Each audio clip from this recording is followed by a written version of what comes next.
చనిపోయిన వేశ్య శరీరంలో స్వాములవారు ప్రవేశిస్తే ఏమవుతుంది?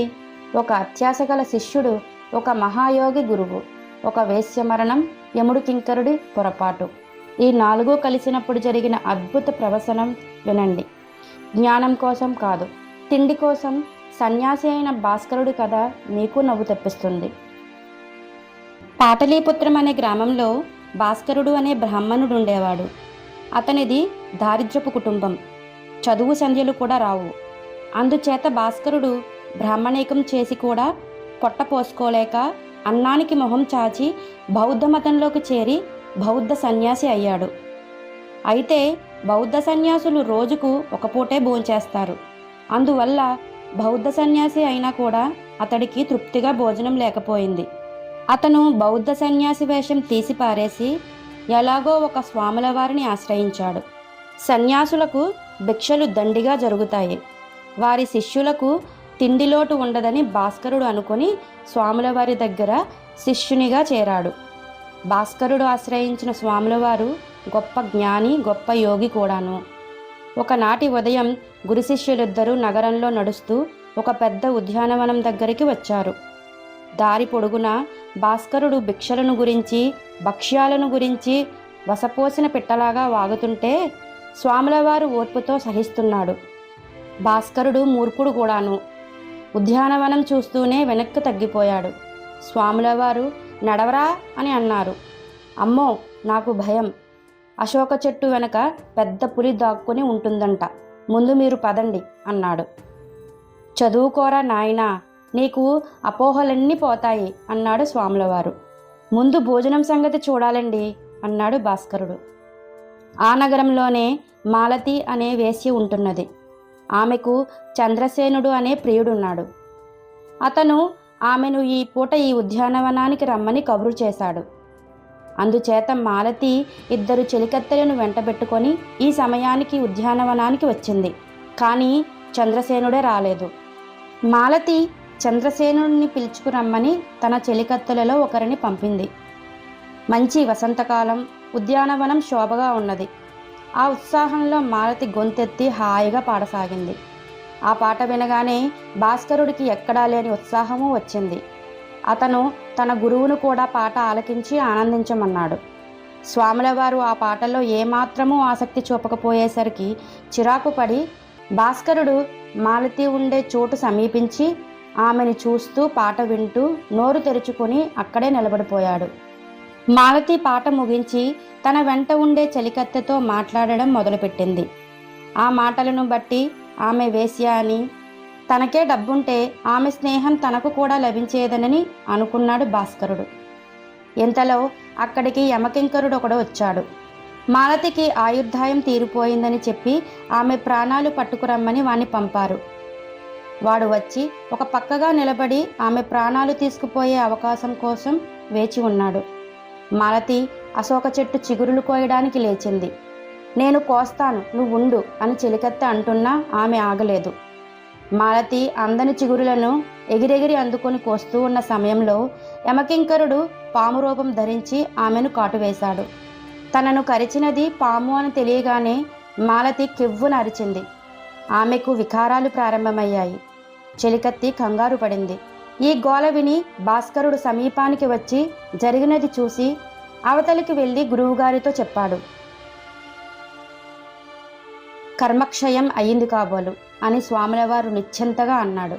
భాస్కరుడు గురువుగారి మీద విసుగుపడి మాలతి పడి ఉన్న చోటికి వచ్చాడు. అప్పటికే మాలతి చనిపోయింది. ఆమెను చూసి భాస్కరుడు బిగ్గరగా ఏడవసాగాడు. అతను చూడబోతే సాధువులాగా ఉన్నాడు. ముక్కు మొహము ఎరగని మనిషి కోసం ఏడుస్తున్నాడు. చెలికత్తె అతన్ని చూసి ఎవరో పాపం దయాహృదయుడులాగున్నాడు అనుకొని మాలతి వద్ద ఉండమని అతన్ని వేడుకొని జరిగిన సంగతి మాలతి తల్లికి చెప్పడానికి వెళ్ళిపోయింది.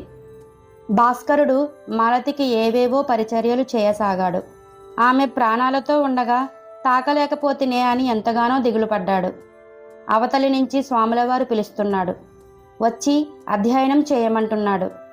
కానీ ఆయన మాటలు భాస్కరుడు తలకు ఎక్కడం లేదు. మాలతి కారణంగా తన శిష్యుడి బుర్ర పూర్తిగా చెడిపోయిందని స్వాములవారు గ్రహించారు. అతడికి ఆమె తప్ప ఇప్పుడు మరొక ప్రపంచం లేదు. తన శిష్యుడి బుద్ధి మార్చాలంటే మాలతి ద్వారానే మార్చాలి అనుకున్నాడు. స్వాముల వారు మహాయోగి. ఆయన తన శరీరాన్ని వదిలి చనిపోయిన మాలతి శరీరంలో ప్రవేశించాడు. చచ్చిపోయిన మాలతి కదలటము, కళ్ళు తెరవటము, లేచి కూర్చోవడము చూసి భాస్కరుడు పరమానందభరితుడయ్యాడు. అతడికి తన ప్రాణాలే పోయి తిరిగి వచ్చినంత సంతోషం కలిగింది. భాస్కరా, భాస్కరా అని మాలతి పిలిచింది. ఇదిగో ఇక్కడే ఉన్నా అంటూ భాస్కరుడు ఆమెకు మరింత దగ్గరగా జరిగాడు. కాళ్ళు చేతులు కడుక్కురా, అంతదాకా నన్ను తాకటానికి వీల్లేదు అన్నది మాలతి. అబ్బో, ఈమె ఎంత పవిత్రురాలో అనుకున్నాడు భాస్కరుడు.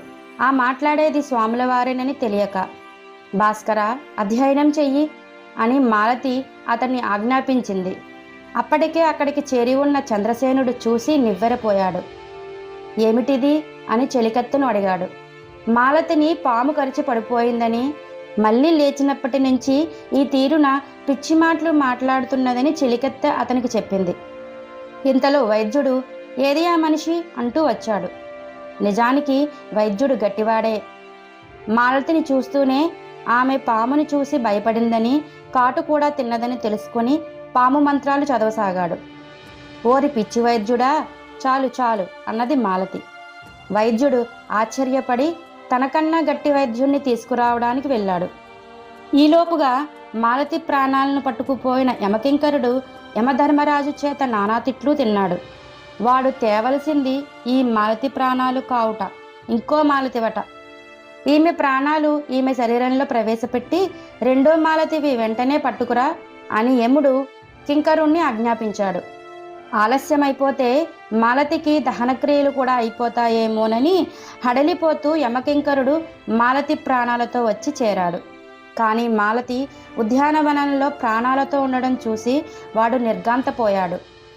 మాలతి శరీరంలో ఉన్న జీవుడు మహాజ్ఞాని అని యమకింకరుడు తెలుసుకున్నాడు. ఇప్పుడు ఏమిటి కర్తవ్యం? తన వద్ద ఉన్న వేశ్య ప్రాణాలు ఏదో ఒక శరీరంలో చేర్చి తాను రెండో మాలతి ప్రాణాలు తీసుకుని యమధర్మరాజు వద్దకు సత్వరం వెళ్ళిపోవాలి అని అనుకుని ఏమీ చేయటానికి పాలుపోక యమకింకరుడు మాలతి ప్రాణాలను స్వాముల వారి శరీరంలో చేర్చి తన పని చూసుకుని వెళ్ళిపోయాడు. స్వాముల వారు లేచి కూర్చుని చెలికత్తి, ఓ చెలికత్తి అని పిలవసాగాడు. నిజానికి ఆ పిలుపు మాలతిదే. చంద్రసేనుడేడి అని స్వాముల వారి శరీరంలో ఉన్న వేశ్య చెలికత్తిని అడిగింది. ఏమి స్వామి అంటూ చంద్రసేనుడు ఆయన దగ్గరకు వచ్చాడు. నన్ను పట్టుకో చంద్రసేన, దగ్గరికి రా అని స్వాముల వారు ప్రేమగా పిలవడం అతన్ని ఆశ్చర్యపరిచింది. అసలు స్వాముల వారి ప్రవర్తన యావత్తూ మాలతిని జ్ఞాపకం చేస్తున్నది. ఆయన చంద్రసేనుణ్ణి ఇవాళ ఇంత ఆలస్యం చేశావేం అని అడిగాడు. అవతల మాలతి అచ్చు స్వాముల వారిలా ప్రవర్తిస్తున్నది. కొత్తగా వచ్చిన వైద్యుణ్ణి ఆమె అదరగొట్టింది. కరిచిన పాము ఏ జాతిదో చెప్పు, నీకు శాస్త్రం తెలుసా అని అతన్ని దబాయించింది. యమకింకరుడు మళ్ళీ వచ్చాడు. అతని పని ఇంకా ముగియలేదు. మాలతి ప్రాణాలు ఇంకా మాలతి శరీరంలోకి చేరలేదు. అలా చేర్చే బాధ్యత యమకింకరుడిది. వాడు మాలతికి నమస్కారం చేసి, స్వామి, తమరు ఈ వేశ్య శరీరాన్ని వదిలిపెట్టాలి అని ప్రార్థించాడు. సరే అన్నాడు వేశ్యలో ఉన్న స్వాములవారు. ఆయన తన ప్రాణాలను యోగశక్తి చేత పైకి తీసుకోగానే యమకింకరుడు స్వాములవారి శరీరంలో మాలతి ప్రాణాలను ఆమె శరీరంలోకి చేర్చాడు. స్వాములవారి ప్రాణాలు తిరిగి ఆయన శరీరం చేరుకున్నాయి. యమకింకరుడు వెళ్ళిపోయాడు. ఇంతసేపటికి మాలతి మాలతిలాగా ప్రవర్తించసాగింది. ఆమె చంద్రసేనుణ్ణి, దాసీలను మామూలుగా పలకరించి మాట్లాడింది. స్వాములవారు కూడా వేశ్యలాగా మాట్లాడడం మానేసి స్వాములవారిలాగా మాట్లాడడం సాగించేసరికి భాస్కరుడు తృప్తిపడి, స్వామి, ఏమిటిది, ఎందుకు ఇలా జరిగింది అని అడిగాడు. సూర్యాస్తమయం అవుతున్నది, అంతా తాపీగా చెబుతాను, మనం పోదాం పద అంటూ స్వాములవారు శిష్యుడితో సహా అక్కడి నుంచి కదిలాడు.